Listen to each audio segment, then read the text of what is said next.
아까도 잠깐 만나봤던 이 사람, 어제 오늘 주목받는 이슈의 중심에 서 있는 바로 강선우 여가부 장관 후보자입니다. 이제 보좌관 갑질 의혹 지금 중심에 서 있고요. 애초에는 강선우 후보자가 한 5년 동안 의원실 보좌관을 한 46차례 정도 면직한 걸로 나타나면서 참 이례적이다, 많다 이런 평가가 많았었는데 조금씩 매일매일이 지날수록 새로운 갑질 의혹들이 드러나고 있습니다. 태어나면서 주어진 것들로 인해서 차별 또는 역차별을 받지 않도록 우리 사회의 편견과 갈등이 대한민국의 성장 추동력을 발목 잡지 않도록 국민께서 들려주시는 이야기를 더 낮은 무릎으로 듣겠습니다. 경기도청 7급 공무원이 김혜경 여사를 위해 초밥 10인분을 배달하고 제사 음식 배달에 약 대리 처방, 심지어 속옷 정리까지 해야 했던 희대의 갑질 심부름 사건 때문에 장관 후보자들의 웬만한 갑질에는 무감각해진 것입니까? 음주운전 대통령 때문에 음주운전 장관에게 관대하고 갑질 영부인 때문에 갑질 장관에게 관대한 것입니까? 일단 저희 채널A가 단독으로 취재한 내용부터 살펴보겠습니다. 윤석 대변인님, 과거 강선우 의원실의 보좌관이었던 A씨의 증언입니다. 자기 집에서 나온 쓰레기가 담긴 박스를 들고 차에 탔다. 여의도 국회의원회관에 도착해서 정리해! 라고 말하면 분리수거했다. 어떻게 받아들이셨어요? 저는 저 정도인 줄은 몰랐습니다. 다른 장관도 아니고 여가부 장관 후보자잖아요. 뭐 여권 신장, 양성평등 이런 인권 또 권리의식에 관련한 부분에 대한 업무를 맡아야 할 분이 소위 그 우월한 사회적 지위를 통한 뭐 폭력행위라고 볼 수 있는 소위 갑질을 이렇게 철저하게 했다는 것에 대해서 놀라지 않을 수 없었고요. 내용도 집에 있는 쓰레기를 가지고 와서 위원회관에 가서 보좌진들에게 분리수거를 시켰다. 그럼 분리수거하기가 귀찮아서 그걸 들고 차에 탔다는 것도 전 이해가 안 가고요. 그 들고 오는 것도 수고가 될 텐데. 그다음에 뭐 쓰레기 봉투 값을 아끼려고 그랬던 것 같지는 않고 결론적으로는 보좌진을 대하는 태도 자체가 전혀 일반 상식과 맞지 않았다.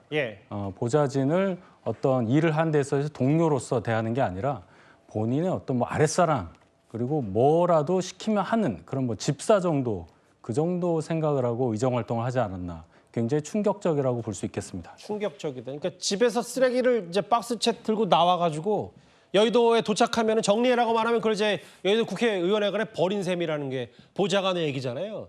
근데 이게 아까 태도 충격적이다, 집사 같다라고 표현하셨던 부분 그것 말고도 사실 더더욱 논란이 커지는 건 다음 화면이에요. 애초에 강선우 후보자는 뭐라고 했냐면 자택 가사도우미가 쓰레기 등 집안일을 전담했고 보좌진에게 시킬 필요가 없다. 애초에 이른바 갑질 의혹이 불거졌을 때 이렇게 첫 번째로 해명을 했거든요. 그런데 어제 강선우 전 보좌관, 강선우 후보자의 전 보좌관에 따르면 당시 집안일 도와주는 가사도우미 없었다. 강선우 후보자가 사적 심부름 시켰다. 또 다른 화면 또 보겠습니다. 한 발 더 나아가서 뭐 치킨 만두 먹고 남은 거 쓰레기 모이면 갖고 내려왔고 군대에서 시키지도 않을 일 시켰다. 그러니까 해명도 거짓말이었던 거잖아요.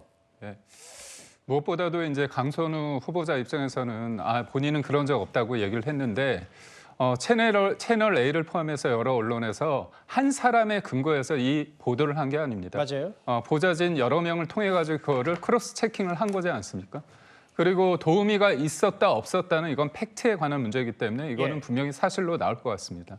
근데 왜 국회의원 시절에는 그런 어떤 이른바 갑질을 두고서 전 보좌진이든 현 보좌진이든 누군지 모르지만 이런 문제를 공개적으로 얘기하지 않다가 왜 지금 그렇게 했습니까? 그 이유는 아무래도 여가부 장관 이 지명을 받고 나서 강선우 후보자가 그런 얘기 우리가 방금 듣지 않았습니까?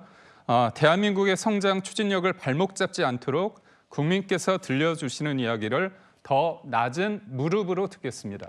이런 얘기 들으면 강선우 후보자는 굉장히 진짜 약자를 위한 사람, 갑질과는 거리가 먼 사람으로 국민들에게 인식되는 이 위선에 대해서 그걸 실제로 갑질을 당한 그 보좌진 입장에서는 이거를 받아들이기 힘들다고 봤을 것 같습니다. 그래서 이런 상황들은 보좌진들이 실제 경험했기 때문에 발목이 아니라 본인들의 뒷목을 잡는 이렇게 날이 덥고 그런데 국민들의 혈압을 높이는 상황인데 이 부분에서 깔끔하게 잘못한 부분에 대해서는 인정을 했어야 됨에도 불구하고 거짓말로 일관하고 있다는 면에서 예. 이거는 또 다른 차원으로 국면이 넘어갔다고 봅니다.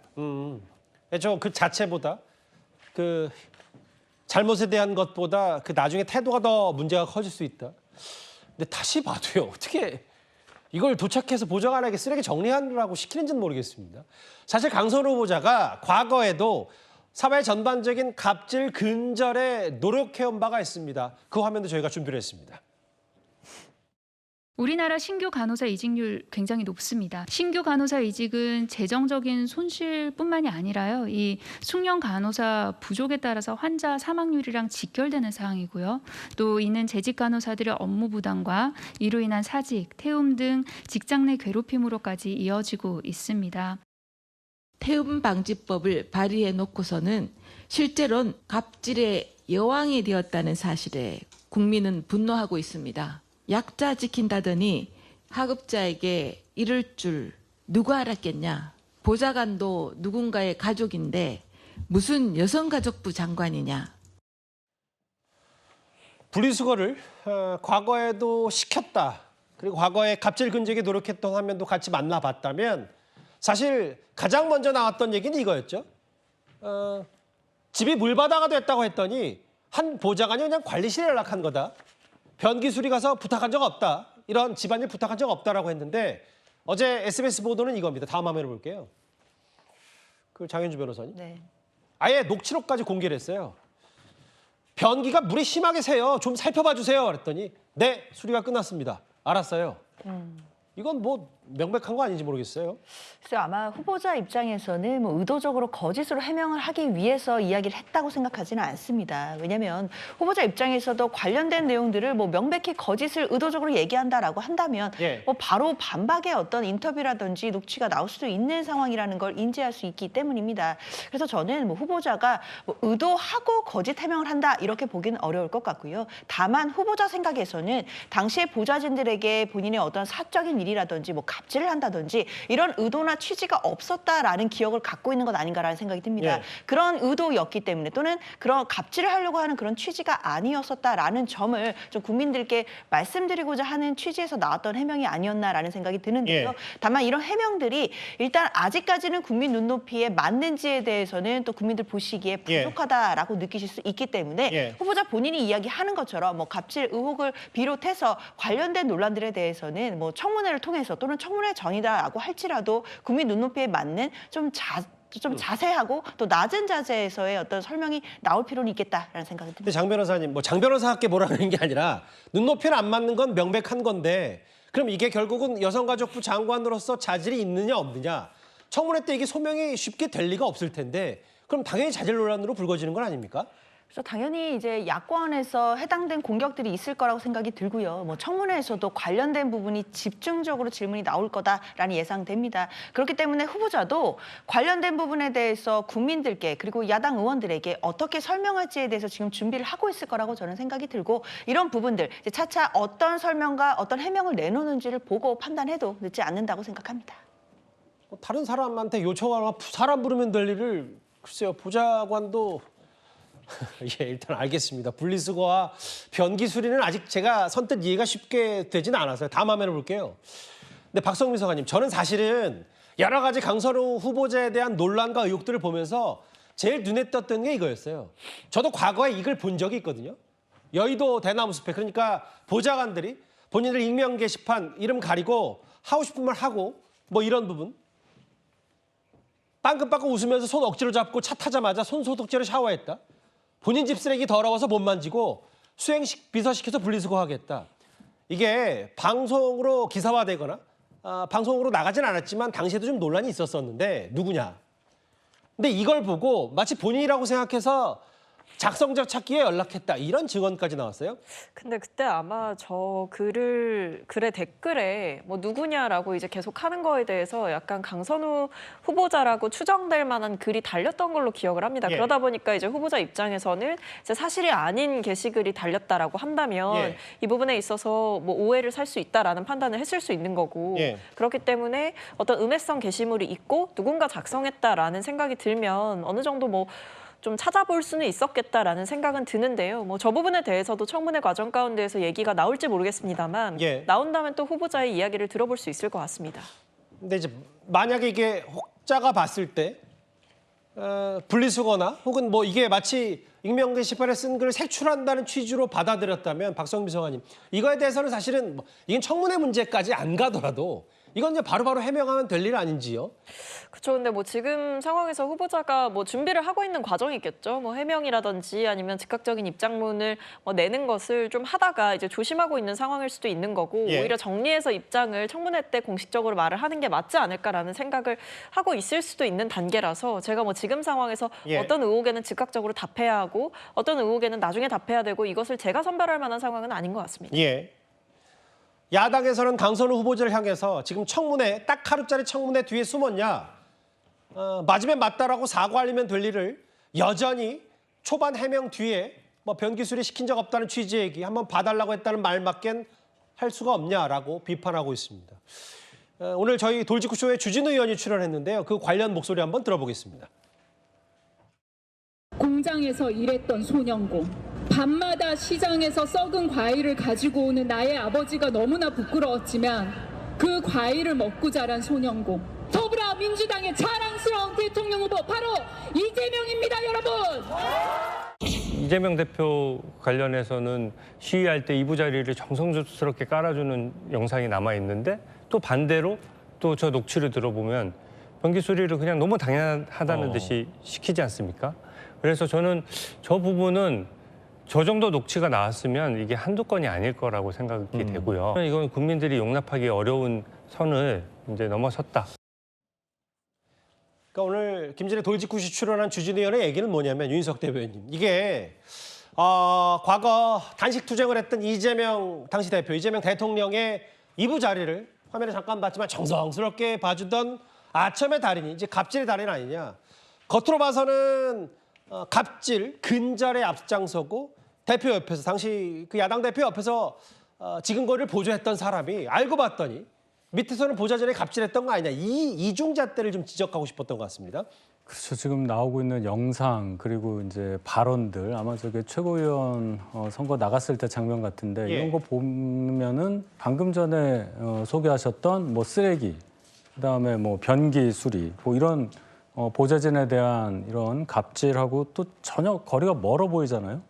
근데 지금 저 영상 보세요. 지금 나오고 있는데 이재명 대통령이 아마 단식하실 때 그때 장면 같은데 예, 맞아요. 이불을 저렇게 덮어주는 장면 보고 또 옆에 가서 뭘 하는지 저런 거 보면 야 저렇게 했기 때문에 장관 후보자 자리를 얻은 게 아닌가 이런 생각을 국민들께서 분명 하실 거예요. 그래서 뭐 아첨의 달인 또 뭐 갑질의 달인 이렇게 되고 있는데 결론적으로 이 정도까지 국민들께 알려지게 되면 갑질이라든지 아첨 이런 단어의 상징처럼 강선우 후보자가 될 가능성이 큽니다. 청문회에서 뭐 자료를 가지고 이걸 해명을 하겠습니까? 뭘 가지고 해명을 하겠습니까? 그렇죠. 지금이라도 빨리 본인이 어떤 뭐 거치 문제에 대해서도 심각하게 고민해야 하고 그래야 민주당 분들이 괴롭지가 않아요. 이걸 막을 방법이 없거든요. 지금 제 양옆에 패널 분들이 계신데 아마 곤혹스러울 겁니다. 예. 강선우 후보자 본인이 해결할 일이 분명히 우리 앞에 있는 거고 그럴 시점이 이미 지났다. 저는 그렇게 판단을 합니다. 근데 이제 뭐 제가 혹시 높아시면서 하는 얘기인데 뭐 꼭 이부자리 펴졌다고 장관 후보자 됐다고 너무 일반화할 수는 없고 그 단식 투쟁할 때 이재명 당시 대표 이재명 대통령이 워낙 그 심신이 건강이 좋지 않았기 때문에 이제 주변 사람 챙긴다 이런 취지로 제가 순환을 할게요. 아까 화면에 나갔지만 국민의힘의 보좌진 협의회는 SNS에 뭐 이른바 갑질의 여왕이라는 강선 후보자를 비판하면서 이게 여야를 떠나서 아까 SNS 화면 잠시만 다시 한번 부탁드릴까요? 감사합니다. 그러니까 이게 이건 진보 보수 혹은 여야 당을 떠나서 보좌진을 저렇게 집사처럼 갑질로 하는 건 이건 장관뿐만 아니라 국회의원 자격도 없다라고 얘기를 했고요. 오늘 보니까 유상범 부대표는 과거 이재명 대통령의 의혹까지 법인카드 유용 의혹까지 거론했고 오늘 야당에서는 할 수 있는 최대치 비판을 쏟아냈습니다. 근데 본질은 이런 것 같아요. 다음 화면을 볼게요. 이게 보니까요, 김기용 대변인님. 이게 물론 뭐 면직 처리 과정에서 46명이 하나씩 싹 바뀌었다가 뭐 됐다 이런 부분이 아니라 이건 좀 여러 가지 감안해야 될 부분이 있어요. 왜냐하면 이중으로 집계된 사람도 있을 테니까. 이게 보좌진이 총 51명이 임명이 됐고 46명이 면직이 됐는데 이 부분을 특히 가장 보좌진 협의회나 이런 부분에서 문제를 삼는 것 같더라고요. 그러니까 의원실 사무실 가면 9분이 일을 하고 있습니다. 4급 2분, 5급 2분, 그리고 6, 7, 8, 9 해서 4, 5명 이렇게 9명이 하고 있는데요. 예.